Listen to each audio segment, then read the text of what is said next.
안녕하세요. 손지아입니다. 오늘은 2025년 2월 3일입니다. 그러고 보니까 지난해 2024년 12월 3일 계엄령 사태 그 일이 있은 지 꼬박 딱 2달이 되는 그런 시점이네요. 그 계엄령과 관련한 일이 터지면서 유시민 작가의 항소 이유서가 생각이 났습니다. 그래서 그 항소 이유서의 내용을 다시 한번 들여다보고 싶어졌는데요. 유시민 작가가 쓴 항소 이유서는 200자 원고지로 100장이 넘는 내용인데 단 한 번도 고치지 않고 한 번에 썼다고 합니다.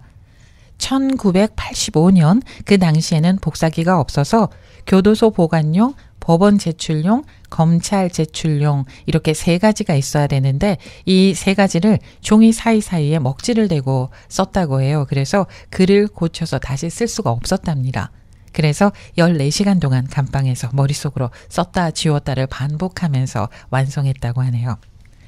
1984년에요. 서울대학교 학생회 간부들이 당시에 서울대학교 학교 안에서 왔다 갔다 하던 4명의 사람들을 경찰의 프락치, 그러니까 정보원으로 의심을 하고 감금하고 고문하고 조사했던 사건이 있었습니다. 그게 서울대 민간인 감금 폭행 고문 사건이라고 하는데요. 당시에 유시민 작가는 이 일에 가담하지 않았고 대신에 수습 대책을 위해서 학교, 경찰 그리고 피해자들을 만나러 다녔다고 합니다.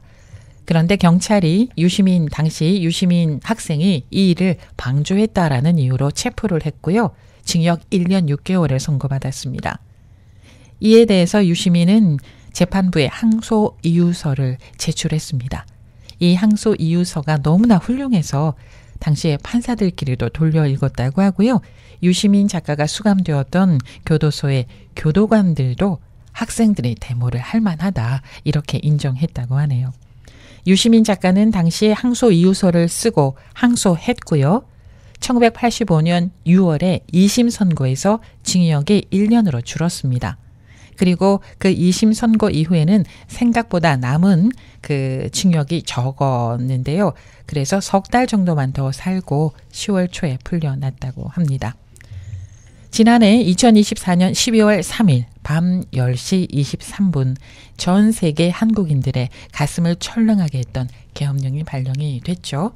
다행히 당시에 이재명 대표가 카메라를 켜고 계속 국민들 여기 와 주십시오. 그러면서 국회의사당에 담을 넘었던 그것을 비롯해서 다행히 발 빠르게 담을 넘어서 국회에 도착했던 많은 국회의원님들 또 국회 직원분들 그리고 그 야밤에 달려왔던 많은 국민들 또 태업을 했었던 당시의 군인들 덕분에 국회에서 12월 4일 1시 1분 무렵에 계엄령 발령 약 2시간 반 정도 만에 국회에서 비상계엄 해제 요구 결의안이 처리됩니다. 원래는요, 국회에서 비상계엄 해제 요구 결의안이 가결이 되면 곧바로 계엄 해제를 선포해야 하는데 시간을 끌었죠. 그러다가 새벽 4시 26분 무렵이 되어서야 대통령실에서 계엄 해제를 발표하고 새벽 4시 30분 국무회의 의결로 계엄 해제를 선포합니다. 그래서 약 6시간 만에 완전히 종료가 됩니다. 만약에 이 계엄령이 성공했다면 지금의 대학가는 유시민 작가가 쓴 항소 이유서에 절절하게 담겨 있는 그 내용처럼 지금 바뀌어 있을 겁니다. 그래서 계엄령 아래에서의 대학가는 어떤 모습이었는지 한번 알아보자라는 의미로 유시민 작가의 항소 이유서 가운데 계엄령과 관련한 부분을 발췌해서 읽어보려고 합니다. 자, 여기서 우선 항소 이유서를 전해드리기 전에 표현에 대해서 한 가지 전해드리고 시작을 하겠습니다. 항소 이유서에 보면은 정부라고 되어 있지 않고요. 정권이라고 씌워져 있습니다. 그 이유가 그렇습니다. 항소 이유서에 적혀 있는 그 이유가 본 피고인이 신봉하는 자유민주주의의 기본 원칙에 비추어 제5공화국이 합법성과 정통성을 갖추지 못하고 있음을 표시하기 위해서 정부 대신에 정권이라는 단어를 사용했습니다. 이렇게 적혀 있습니다. 기계가 대단하죠. 자, 항소 이유서 본적 경상북도 땡땡땡 주소 서울특별시 땡땡땡 성명 유시민 생년월일 땡땡땡땡 죄명 폭력 행위 등 처벌에 관한 법률 위반 이렇게 돼 있습니다. 이제 본론으로 들어가 보겠습니다. 간단히 말해서 이 항소 이유서는 부도덕한 개인과 집단에게는 도덕적 경고를, 법을 위반한 사람에게는 법적 제재를, 그리고 거짓 선전 속에 묻혀있는 국민에게는 진실의 세례를 줄 것을 재판부에 요구하는 청원서라 하겠습니다. 이 글이 항소 이유서임을 고려하여 1964년과 65년에 대1 굴욕 외교 반대 투쟁, 소위 6.3 사태, 1974년에 민청 학년 투쟁, 1979년 부산 마산 지역 반독재 민중 투쟁 등을 위시한 무수한 투쟁이 있어 왔다는 사실을 지적하는 데 그치기로 하고 현 정권의 핵심 부분이 견고히 형성되어 사실상 권력을 장악한 1979년 12월 12일에 군사 쿠데타 이후 상황만을 살펴보기로 하겠습니다. 이렇게 적혀 있습니다. 그러니까 군사 쿠데타 이후니까 당연히 계엄령 아래에 있는 그런 상황이겠죠. 계속 이어가겠습니다. 현 정권은 유신 독재 마수에서 가까스로 빠져나와 민주회복을 낙관하고 있던 온 국민의 희망을 군홧발로 짓밟고 5.17 폭거에 항의하는 광주 시민을 국민이 낸 세금과 방위성금으로 무장한 국민의 군대를 사용하여 무차별 학살하는 과정에서 출현한 피 묻은 권력입니다. 현 정권은 정식 출범조차 하기 전에 도덕적으로는 이미 파산한 권력입니다. 이렇게 적혀 있습니다. 자, 여기서 또 파시즘이라는 내용도 나오는데요. 파시즘에 대해서 이렇게 설명하고 있습니다.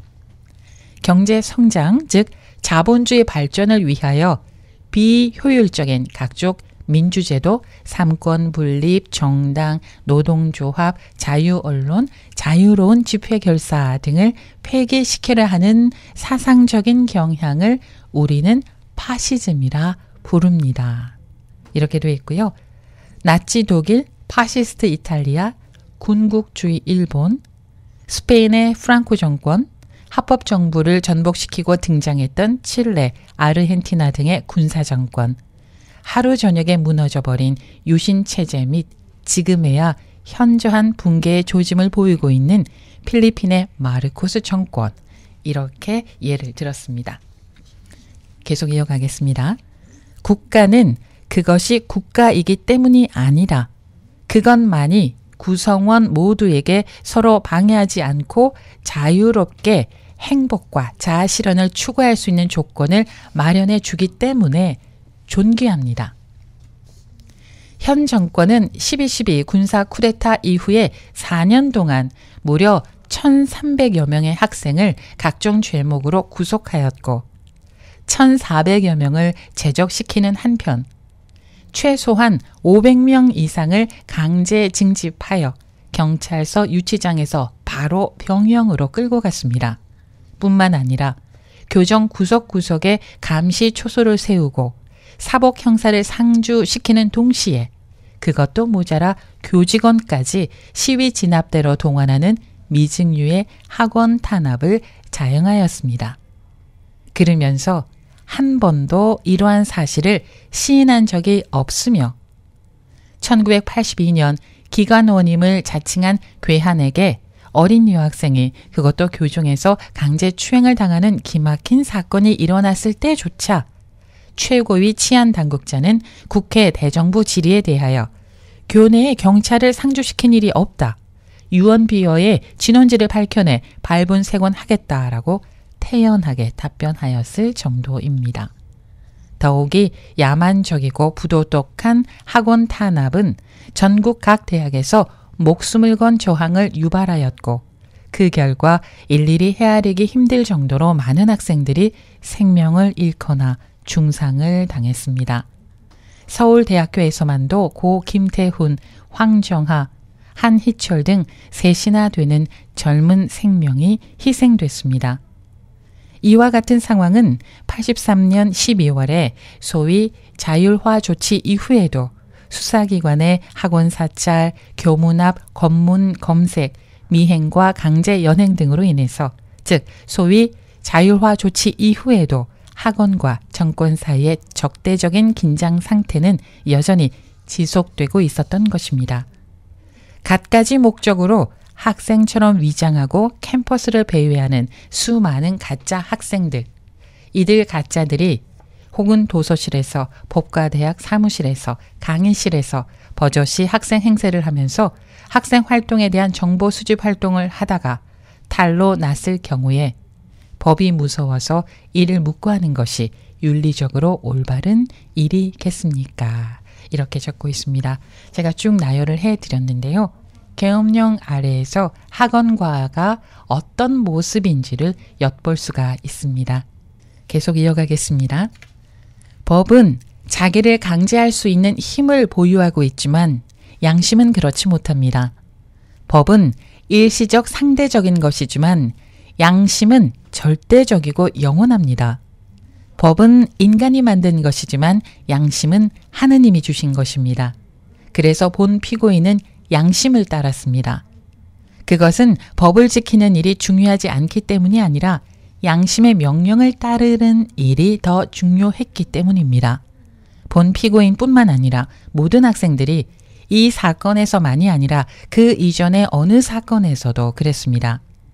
본 피고인은 9월 30일 하오 경찰에 영장 없이 강제 연행당한 후에 며칠 동안의 조사를 받고 구속됐습니다.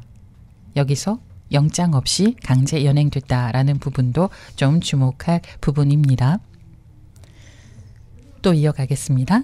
지난해 5월 19일 민주화운동 청년연합이 주최한 광주항쟁 희생자 추모 집회에 참석하였다가 귀가하는 길에 그녀 자신 재적 학생이면서 역시 고려대학교 재적 학생인 서원기 씨의 부인 이경은 씨가 동대문 경찰서 형사대에 발길질해 6개월이나 된 태아를 사살한 사건이 일어났을 때 그 부부는 이 법의 보호 밖에 놓여 있음이 누구의 눈에나 명백히 드러났습니다.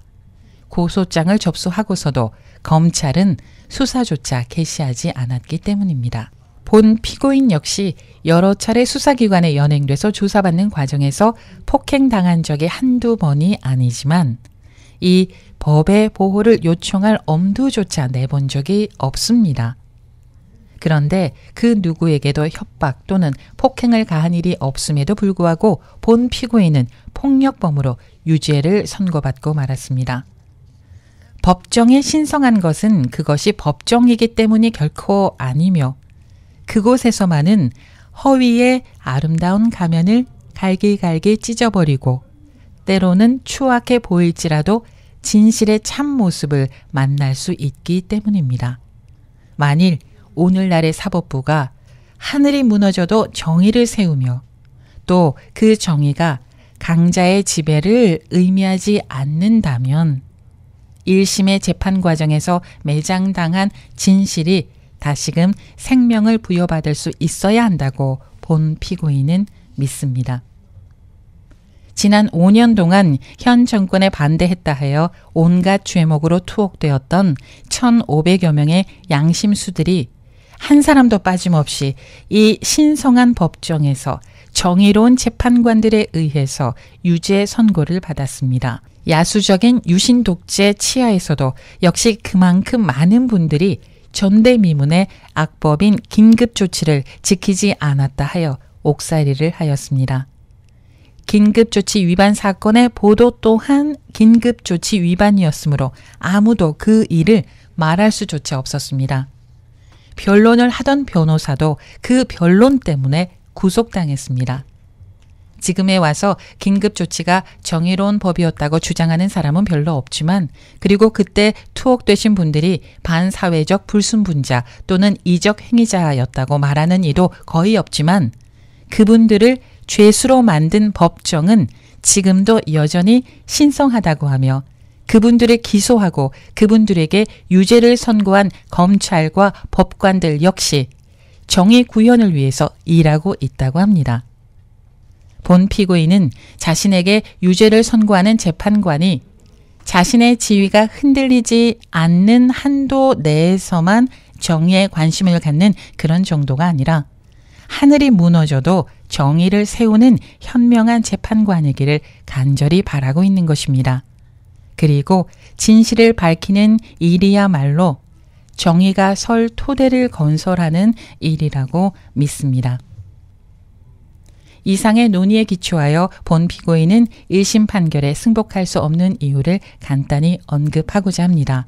본 피고인은 판결문을 받아보았을 때 참으로 서글픈 심정을 금할 수 없었습니다. 왜냐하면 그것이 무려 7회에 걸쳐 진행된 심리 과정에서 밝혀진 사건의 내용과 거의 무관한 것이기 때문입니다. 끝으로 현재 마치 폭력 과격 학생의 본보기처럼 되어버린 본 피고인은 이 항소 이유서의 맺은 말을 대신하여 자신을 위한 몇 마디의 변명을 해볼까 합니다. 본 피고인은 다른 사람보다 더 격정적이거나 또는 잘난 체하기를 좋아하는 인간이 결코 아니며 하물며 빨간 물이 들어있거나 폭력을 숭배하는 젊은이는 더욱 아니기 때문입니다. 본 피고인은 거리에서 흔히 볼 수 있는 가장 평범한 청년에 지나지 않으며 늘 불의를 보고 지나치지 말라. 이웃의 아픔을 나의 아픔처럼 생각하라. 거짓말하지 말라고 가르쳐 주신 지금은 그분들의 성함조차 기억할 수 없는 국민학교 시절 선생님들의 말씀을 불변의 진리로 생각하는 오히려 조금은 우직한 편에 속하는 젊은이입니다. 지금으로부터 7년 전인 1978년 2월 하순 고향집 골목 어귀에 서서 자랑스럽게 바라보시던 어머니의 눈길을 등 뒤로 느끼면서 큼직한 짐 보따리를 들고 서울 유학길을 떠나왔을 때 본 피고인은 법관을 지망하는 괄호 열고 그 길이 6이나 되는 자식들을 키우시느라 좋은 옷, 맛난 음식을 평생토록 외면해 오신 부모님께 보답하는 길이라는 생각이 들었기 때문에 또 그 일이 나쁜 일이 아님을 확신했으므로 괄호 닫고 아직 어린 티를 벗지 못한 19살의 촌뜨기 소년이었을 뿐입니다. 모든 이들로부터 따뜻한 축복의 말만을 들을 수 있었던 그때에 서울대학교 사회계열 신입생이었던 본 피고인은 유신체제라는 말에 피와 감옥의 냄새가 섞여 있는 줄은 정말 몰랐습니다. 유신만이 살 길이다 라고 하신 사회 선생님의 말씀이 거짓말일 수도 없었으니까요. 오늘은 언제나 달콤하기만 했으며 생각하기만 해도 가슴 설레던 미래는 오로지 장밋빛 희망 속에 감싸여 있었습니다. 그런데 진달래는 벌써 시들었지만 아직 아카시아 꽃은 피기 전인 5월 어느 날 눈부시게 밝은 햇살 아래 푸르러만 가던 교정에서 처음 맛보는 매운 최루가스와 걷잡을 수 없이 솟아나오던 눈물 너머로 머리채를 붙잡힌 채 끌려가던 여리디 여린 여학생의 모습을 학생회관의 후미진 구석에 숨어서 겁에 질린 가슴을 움켜쥔 채 보았던 것입니다. 그날 이후 모든 사물이 조금씩 다른 의미로 다가들기 시작했습니다. 기숙사 입구 전망대 아래에 교내 상주하던 전투 경찰들이 날마다 야구를 하는 바람에 그 자리만 하얗게 벗겨져 있던 잔디밭의 흉한 모습은 생각날 적마다 저릿해지는 가슴 속 묵은 상처로 자리 잡았습니다. 16 꽃 같은 처녀가 매 주일 60시간 이상을 일해서 버는 한 달치 월급보다 더 많은 우리들의 하숙비가 부끄러워졌습니다. 맥주를 마시다가도 예쁜 여학생과 고고 미팅을 하다가도 문득문득 나쁜 짓을 하다가 들킨 아이처럼 얼굴이 화끈거리는 일이 잦아졌습니다. 그리고 그 겨울 사랑하는 선배들이 신성한 법정에서 죄수가 되어 나오는 것을 보고서는 자신이 법복 입고 높다란 자리에 앉아있는 모습을 꽤나 심각한 고민 끝에 머릿속에서 지워버리고 말았습니다. 다음 해 여름 본 피고인은 경제학과 대표로 선출됨으로써 드디어 학교 당국과 수사기관으로부터 공인받았고 시위가 있을 때면 앞장서서 돌멩이를 던지기에 이르렀습니다. 잊을 수 없는 그 봄의 투쟁이 좌절된 5월 17일 본 피고인은 갑작스러이 구속 학생이 되었고 교수와 신부를 때려준 일을 자랑 삼는 대통령 경호실 소속의 헌병들과 후일 부산에서 김근조 씨 고문 살해 사건을 일으킨 장본인들인 치안본부 특수수사관들로부터 2달 동안의 모진 시달림을 받은 다음 김대중 씨가 각 대학의 학생회장에게 자금을 나누어 받았다는 허위 진술을 해주지 않을 수 없었습니다. 구속 석 달 만에 영문도 모른 채 군법회의 공소기각 결정으로 석방됐지만 며칠 후에 신체 검사를 받자마자 불과 40시간 만에 변칙 입대당함으로써 이번에는 강제 징집 학생이 되기에 이르렀습니다. 입영 전야에 낯선 고장의 이발소에서 머리를 깎이면서 본 피고인은 살아있다는 것이 더 이상 축복이 아니요 치욕임을 깨달았습니다.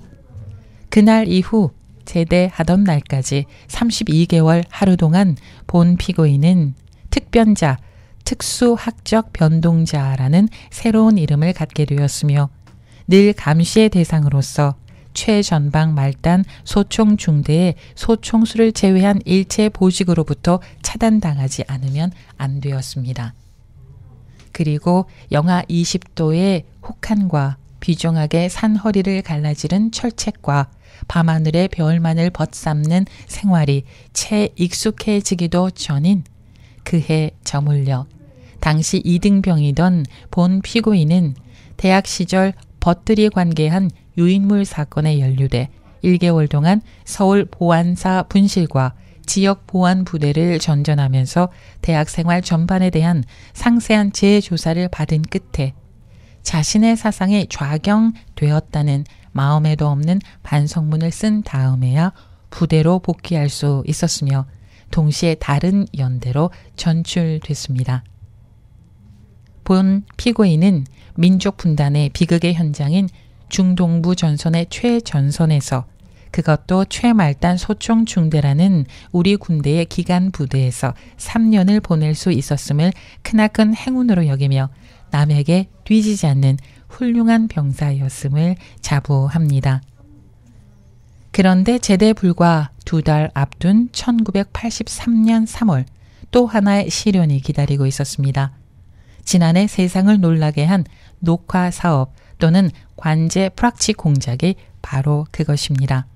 인간으로 하여금 일신의 안전을 위해서는 벗을 팔지 않을 수 없도록 강요하는 가장 비인간적인 형태의 억압이 수백 특변자들에게 가해진 것입니다. 여기서 녹화사업이라는 단어가 나왔는데요. 여기서 녹화사업은 강제로 정보원 노릇을 하라고 강요하는 거라고 합니다. 계속하겠습니다. 본 피고인과 마찬가지로 강제 징집당한 학우들 가운데 6명이 녹화사업과 관련하여 잇따라 의문의 죽음을 당하거나 스스로 목숨을 끊었다는 충격적인 사건이었습니다. 동지를 팔기보다는 차라리 죽음을 택한 순결한 양심의 선포 앞에서 본 피고인도 언제까지나 자신의 비겁을 부끄러워하고 있을 수는 없었습니다. 그것이야말로 순결한 넋에 대한 모욕인 탓입니다.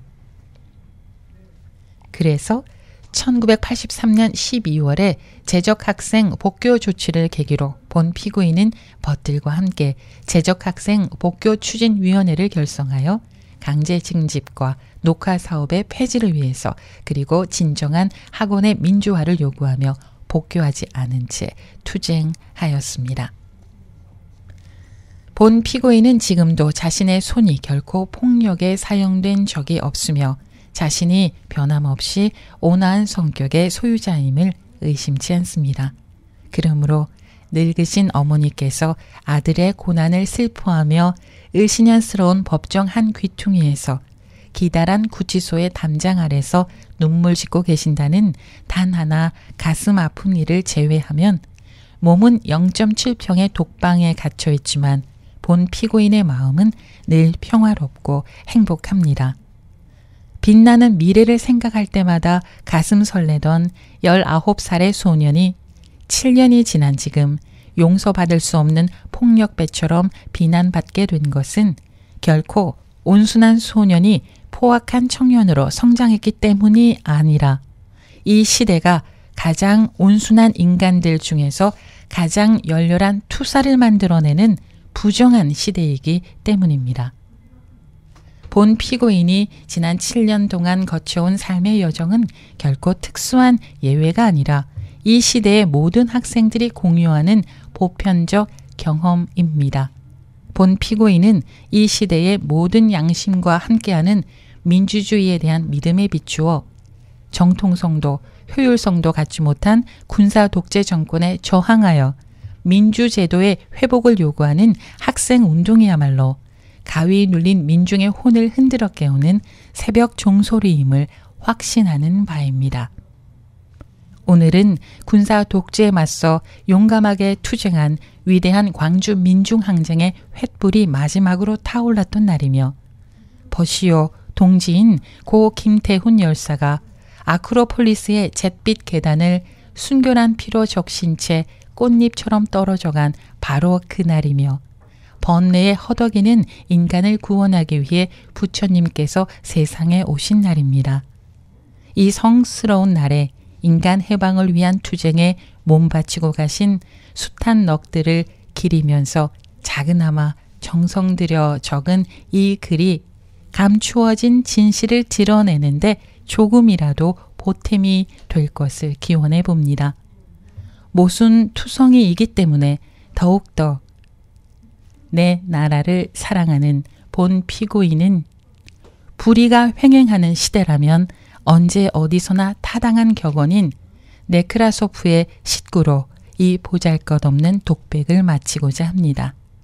슬픔도 노여움도 없이 살아가는 자는 조국을 사랑하고 있지 않다. 1985년 5월 27일 유시민 서울형사지방법원 항소 제5부 재판관장님 귀하. 네, 여기까지가 항소 이유서 내용 가운데서 그래도 계엄과 관련한 내용이다 싶어서 전해드렸습니다. 유시민 작가의 항소 이유서 가운데 계엄령 아래 대학가는 어떤 모습인지 많이 짐작이 될 거라고 생각을 합니다. 그리고 하나의 사실을 두고 언론과 군사정부는 어떻게 했는지도 엿볼 수가 있고요. 계엄령이 아니고 계몽령이라고 하고 의원이 아니고 요원이라고 하고 2시간짜리였을 뿐이다 라고 하는 말에 우리는 과연 고개를 끄덕일 수 있을까요? 자신들의 권력 욕망 때문에 나라와 국민을 지키는 군인에게 총칼을 들려서 그 총칼을 선량한 국민에게 향하는 그런 명령을 하는 것은 결코 있었어도 안 되는 일이고 또 이는 명백한 위법이다라고 할 수가 있겠습니다. 오늘은 여기까지입니다. 손자였습니다. 고맙습니다.